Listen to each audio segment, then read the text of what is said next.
and this time she's going to talk about Don't Leave Mama Home with the Dog.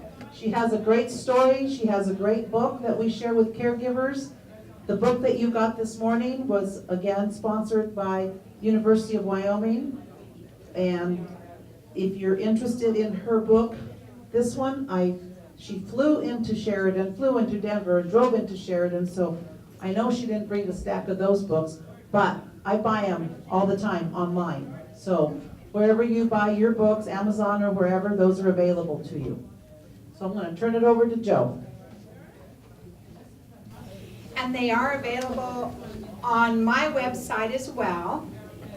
And so you don't have to worry about what my website is. You could just Google my name. It's 6 easy letters, Johuey. You can, and that's on the front of my book that you got as well. And you can just Google it and it'll take you right to my website, or johuey.com takes you to my website. I make it easy. All right. Now we're going to talk a little more about what I referred to this morning as I was the real caregiver. I had worked with my caregiving work for the reason I told you this morning, because of iconterza. And I always felt really confident because of all those grandmas and grandpas I told you about on the northeastern Colorado plains, was that we didn't have any kind of dementia in our family, the symptoms of dementia from any of the causes. And so I was very confident that I could just help people with this, and it wasn't going to be something in my own life. Well, don't you know, when you least expect something to happen, it can just come happen to you.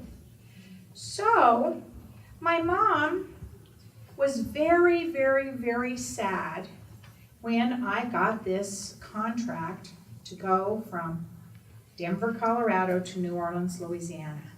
But it was such an opportunity for me to take the small personal care homes I'd helped design in Denver, and somebody recruited me to New Orleans to start something like that there.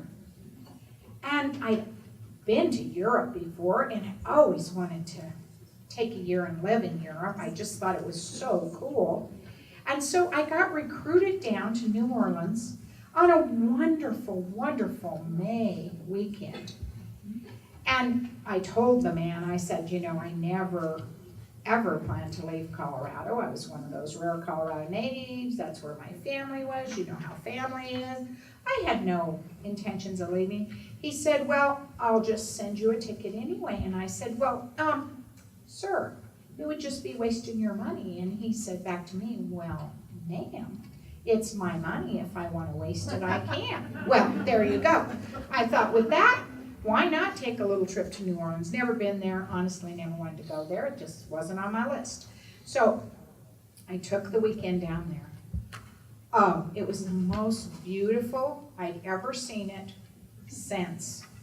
That was 19 years ago, a little over 19 years ago. It was a balmy, beautiful day, and the flowers were in bloom, and it was perfect. And as I stood in the French Quarter and looked at all the old world stuff that was so much like Europe where I'd been, and then I looked at the little city scene that was within walking distance, I thought, you know, I really ought to give this a try. So took us a couple of months, and I got this all figured out, and we did all the negotiations, and I told my friends and family that I was going off to New Orleans. One of my friends gave me a little wooden doll that I still have that said, it's my midlife and I'll crisis if I want to, because everyone thought I had lost my mind. And off to New Orleans I went, and then I knew I had lost my mind, because while I did all that negotiating, we went from balmy May to, oh my gosh, so hot July that you would not imagine it. And when I got off that jetway on the airplane on June 30th, 1997, It was too hot to be there, and I thought, what have I done? So I started out with it hot. But this is the story about my mama. So my mama was really sad that I went off to some other state because her children had always lived in Colorado, and she didn't expect that to happen. And she just wanted me to be there with her. I like to say I'm her favorite child. My sister always said I was my mother's favorite child, and I thought, well, that was good. Wouldn't you rather be the favorite than the not favorite? She had something to complain about. I didn't. So I was very careful about calling my mom every day. And my sister would say to me, well, there's something wrong with Mom. And I'd say, I talk to Mom every day. There's nothing wrong with Mom. She'd say, well, this is sibling talk. I bet none of you know anything about this kind of stuff.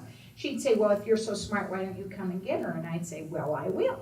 So I would fly home, fly into the Denver airport, drive out to eastern Colorado, pick up my mom, bring her with me, and she'd come and stay with me in Louisiana. Well, when she was in Louisiana, she'd be just fine. And when she was in Colorado, she really wouldn't be fine. Well, she started staying with me more and more and more, and she always wanted to go to her doctors. So I found myself flying in to Colorado to the doctor. Now that is some kind of a commute, don't you think? And I was not a wealthy person, and airlines are expensive.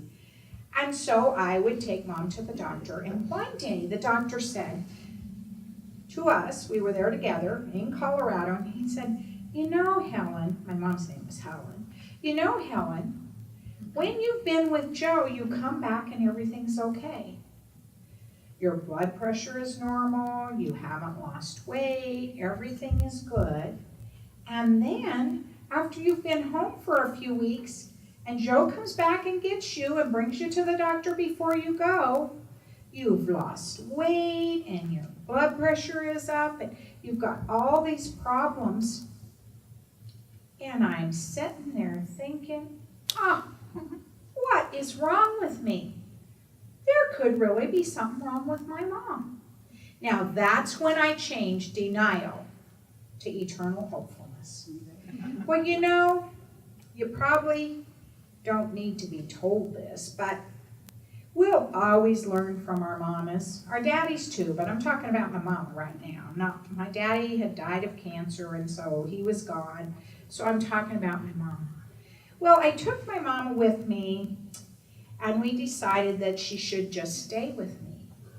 Well, as soon as we decided that, I got her a doctor in New Orleans, because she was on Coumadin, so she had to go to the doctor often. She had all of these ailments that were heart-related. Well, in New Orleans, when I'd take her to the doctor, she'd see her and she'd say, now, Helen, I need you to come back in 3 weeks. And my mom would look at her and she'd say, oh, I can't come back in 3 weeks, I'm going home. And so the doctor would look at me and look at her, and then we'd just go on. So I was learning all kinds of things from my mom.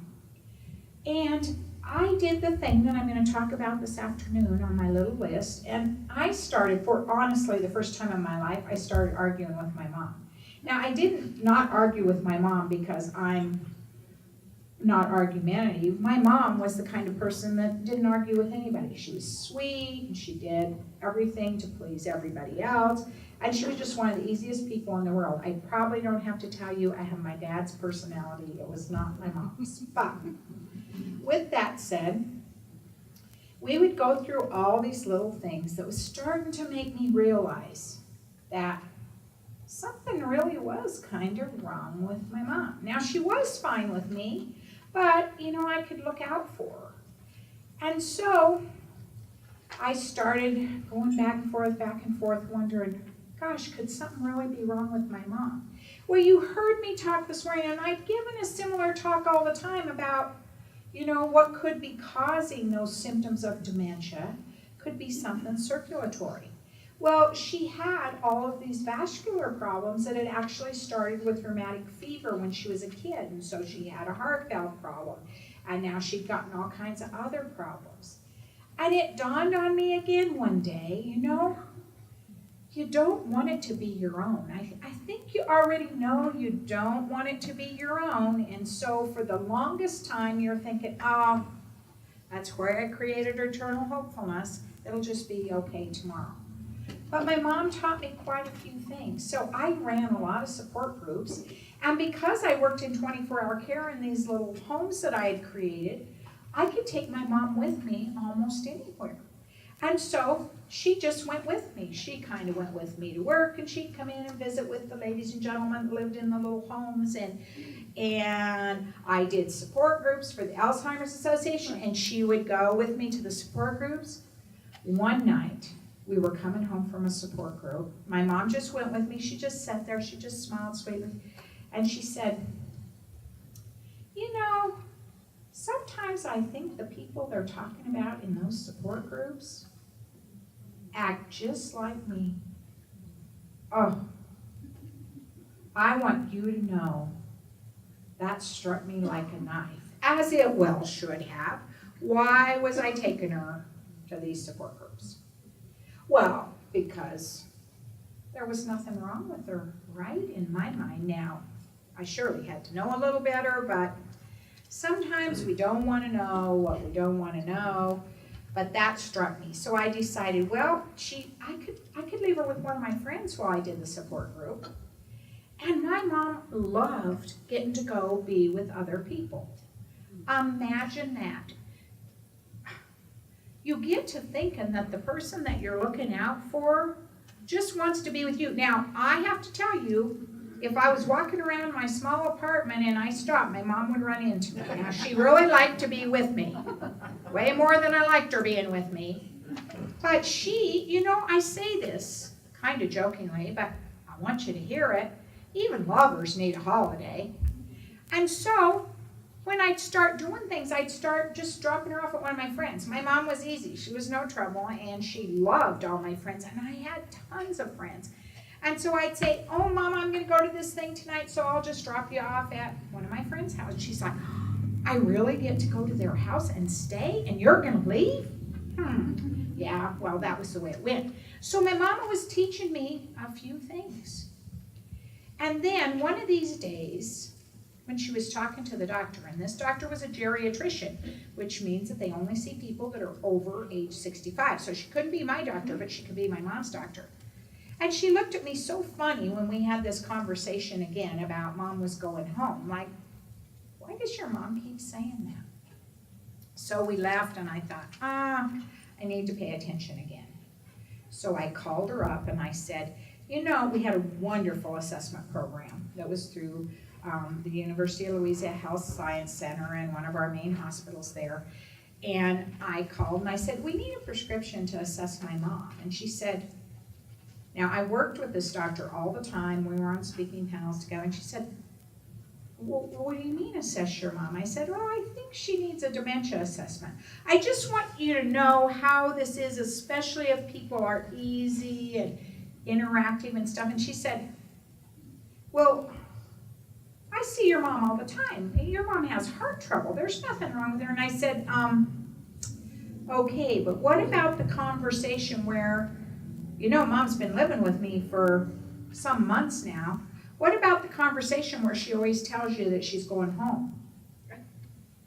Oh, well, you think she really needs an assessment? I said, yeah, that's what I'm calling and asking for. I just want you to know that a lot of times, even when you do know something's wrong and you've finally gotten to ask for help, there is a possibility that other people will say to you, it can even be their doctor, there's nothing wrong with them. So sometimes it takes a little encouragement.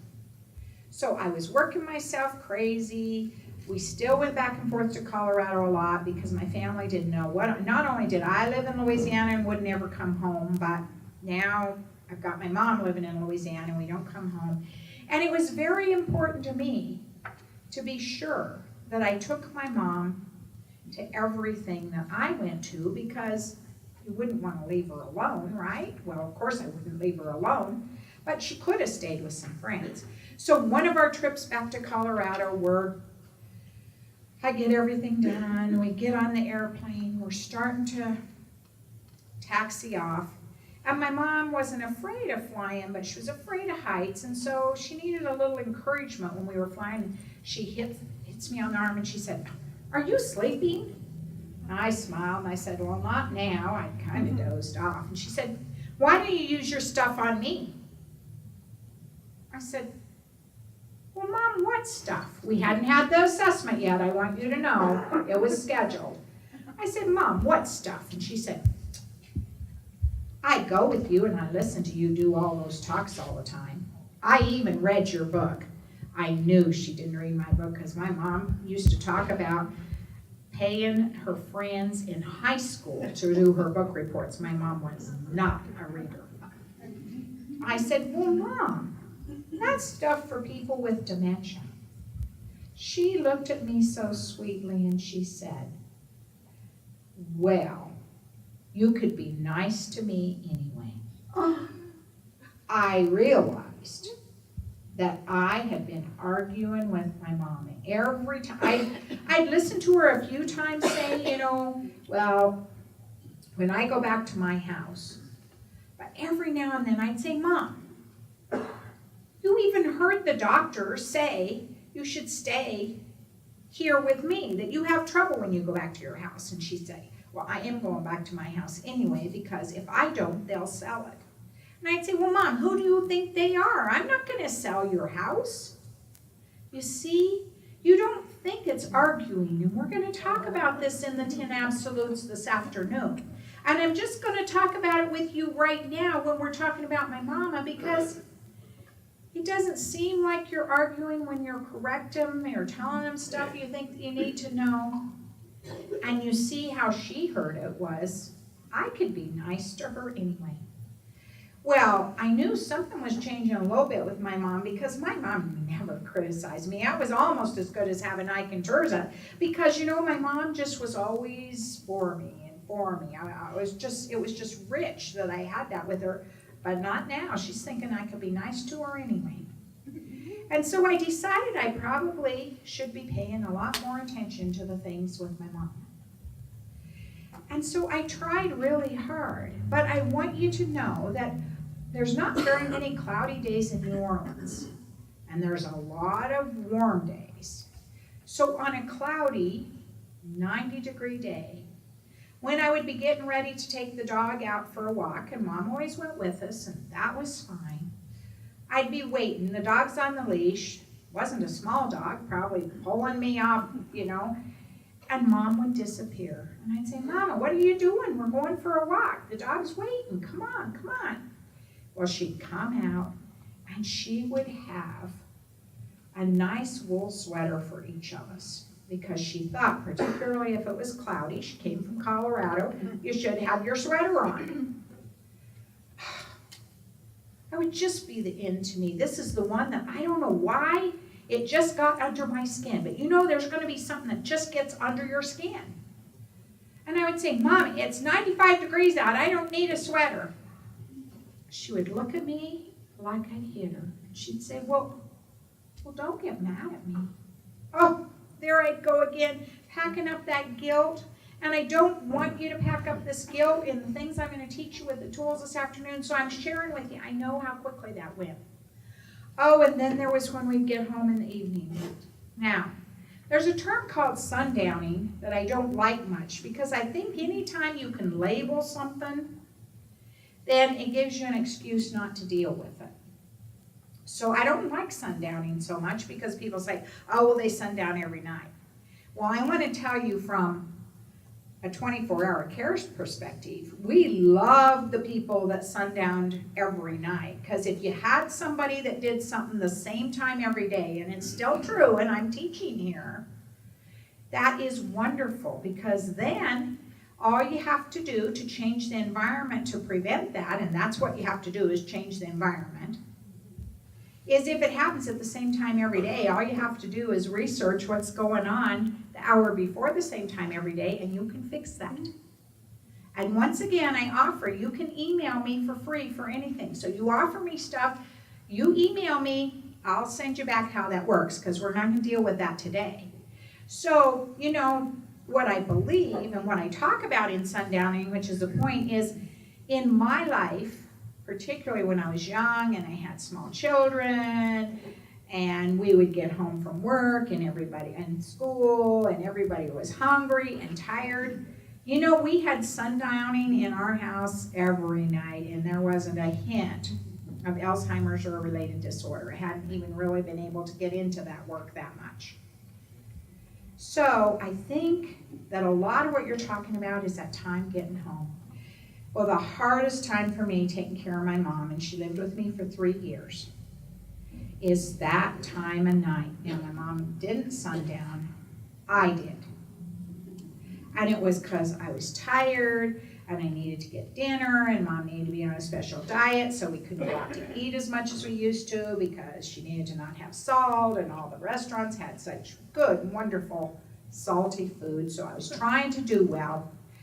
And we'd have to cook, and she was right there behind me because she wanted to help. Now, I said help was important, but I remember telling her a few times, the best way to help me is to go sit down on the couch and let me just do this.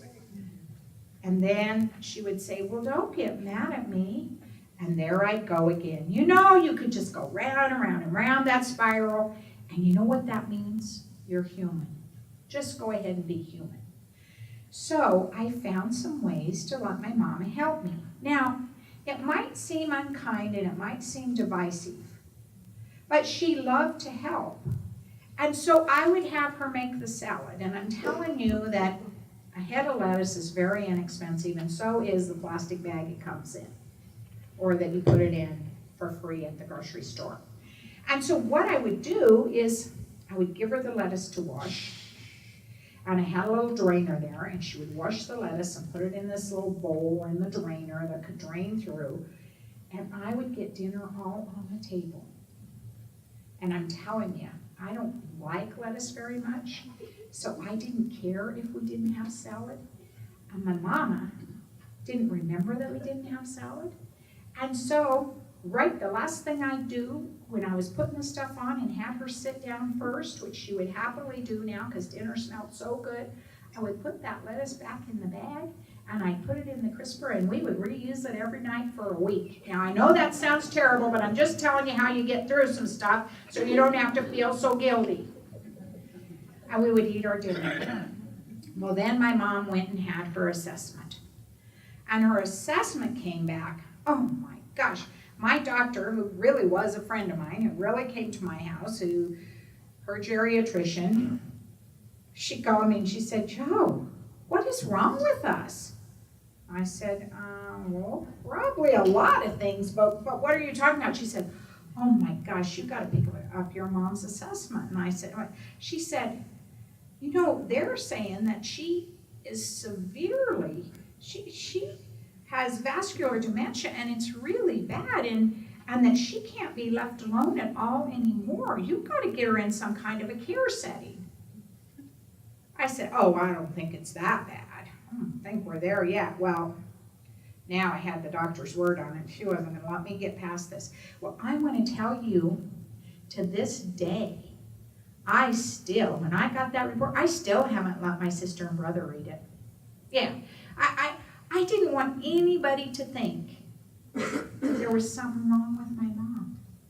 You know, he was talking about the VA stigma stuff. You think there isn't a lot of stigma with having something wrong with your brain?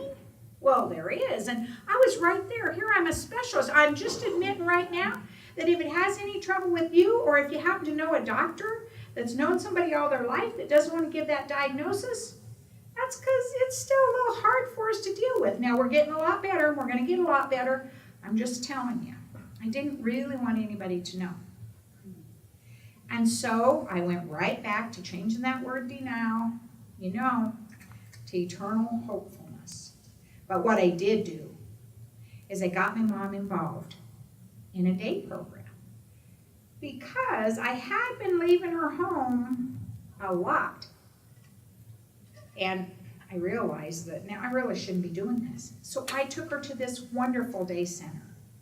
And there are wonderful day centers, and there's a day center here that is helping sponsor this. So I know that you can find them. Ours was Uptown Shepherd Center. And so I took her to the day center. Well, I had a friend that ran the day center, and I called her and I said, do you think Mom could come in and just kind of act like a volunteer? And she said, oh, sure, I love your mom. I said, well, she can't really be a volunteer because she has problems. She's like, oh, we go out to dinner all the time. There's nothing wrong with your mom. I'm like, okay, well, it's all good.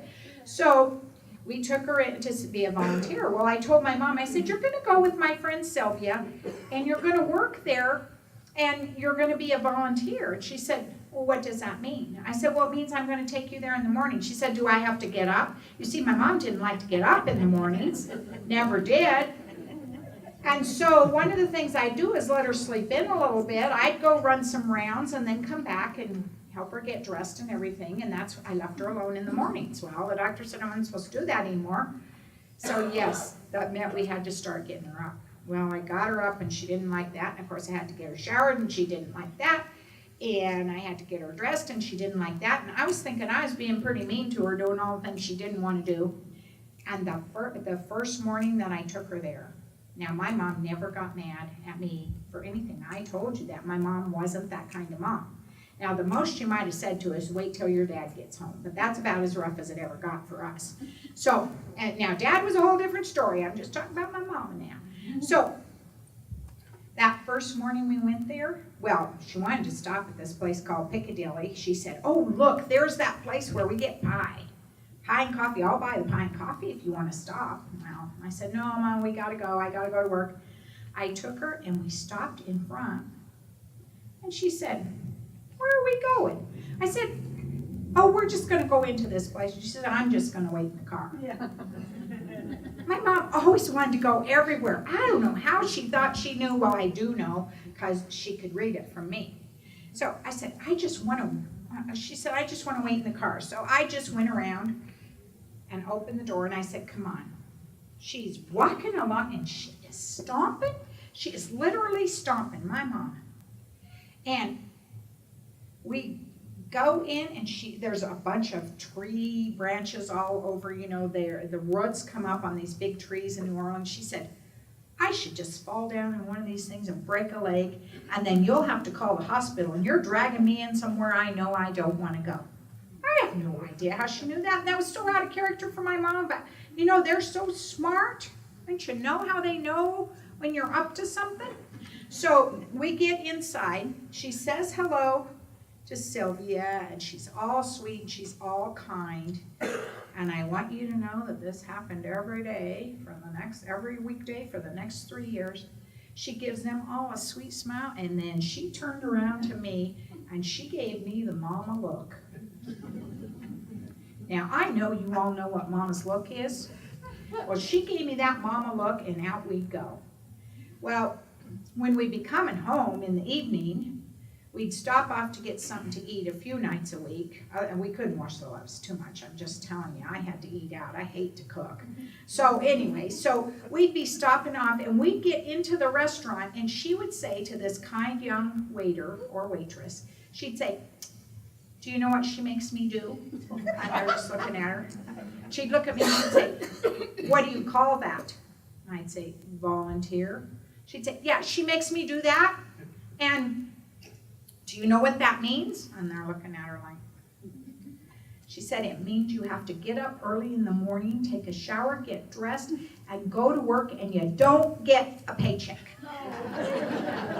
Now, she might not have been able to keep track of anything else, but I'm telling you, she talked about that to the waiters and waitresses the whole rest of her time. She just did. So we just went through that, and so she made me feel great about myself. And so we go on and on and on. Well, I started telling you that it was important to me to take my mama everywhere. So we would go on these airline trips to Illinois, where my son lived, or to Colorado, where my daughter lived, and all my family lived. And now I just told you she had really bad heart trouble, didn't I? So do you suppose going on an airplane and going to these places that had different altitudes, especially Colorado, that was good for my mama's heart? It wasn't good for my mama's heart. It was bad for my mama's heart. But you see, it was more about me and wanting her there with me than it was about her. And so I just kept doing it. And one of the times when we got back, many of the times when we got back, my mom would end up in the hospital with her heart problems. Well, this one time she ended up in the hospital and it was really bad. And the doctor said, you know, you have got to make some changes. You have got to quit doing this. And I think she really needs to be in a medical setting day and night. And I said, well, why? And he said, well, because her heart's just going to give out on her if she does too much, if she exerts herself. Oh boy, now I was preaching to the choir. I didn't know what to do. So I took my mama home. And I thought, I'm going to have to start researching some 24-hour care. But the very next morning, I had a really important meeting. So I arranged for somebody to come and stay with Mom while I went to the meeting. Well, don't you know, because you probably know this happens a lot, the lady called me in the morning and said, I have an emergency and I'm not going to be able to get there, and it wasn't in enough time for me to get anybody else, and I needed this meeting.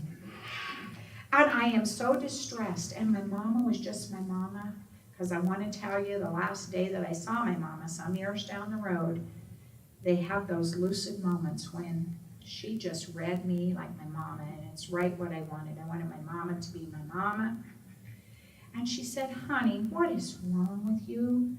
You just look like you're about ready to cry. And I just talked to her like I was her daughter, and I said, Mom, I am about ready to cry. I said, the doctor said I'm not supposed to leave you alone anymore.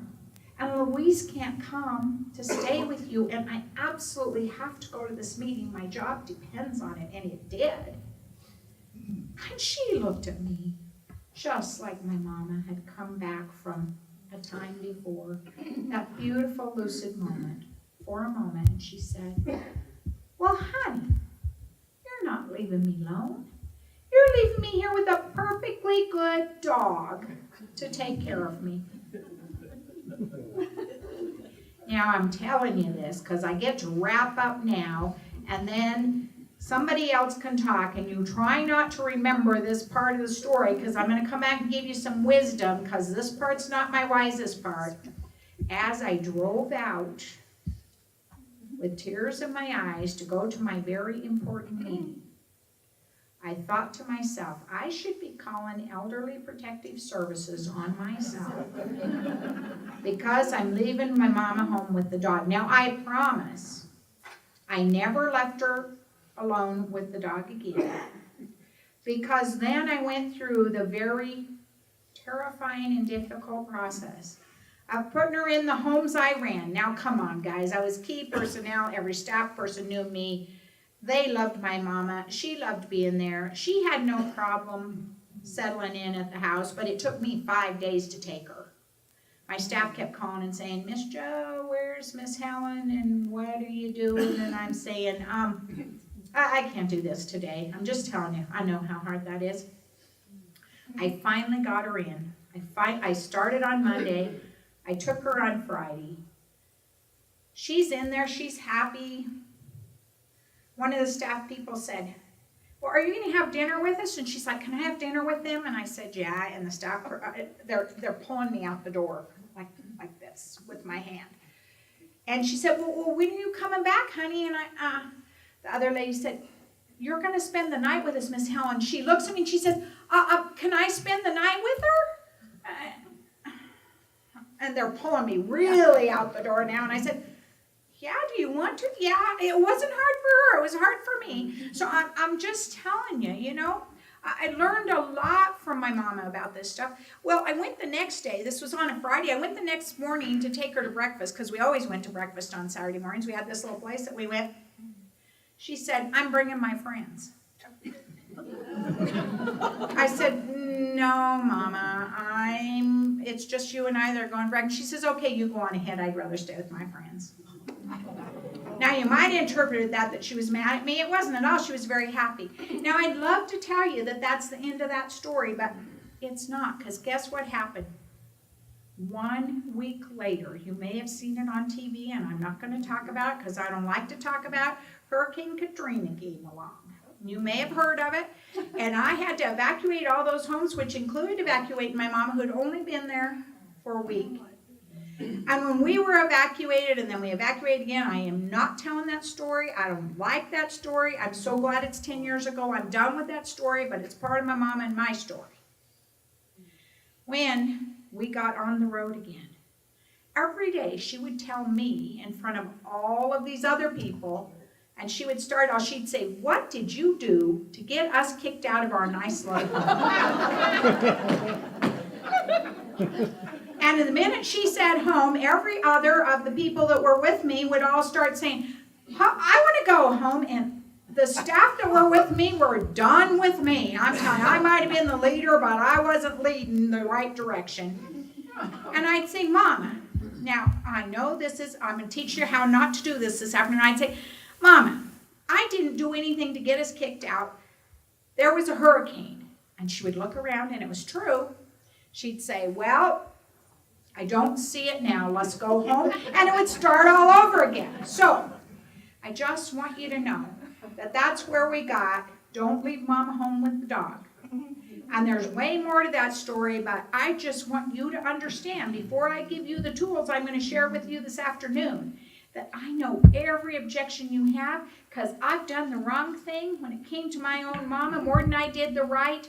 And I just want you to know that I understand that from that point of view, and it's time for me to wrap up. I have to quit before that Stella walks over here. I don't know what she'll do to me. She might not give me any lunch. So that is the story, and I'm done with my story. I shortened it up a little bit because I know how to do that. I may not have told you everything, but I told you the important stuff about how I messed up. So I just want you to know that as caregivers, if you don't mess up, you must not be human. And I'm going to quit now because I'm hungry, and you already ate. Thank you.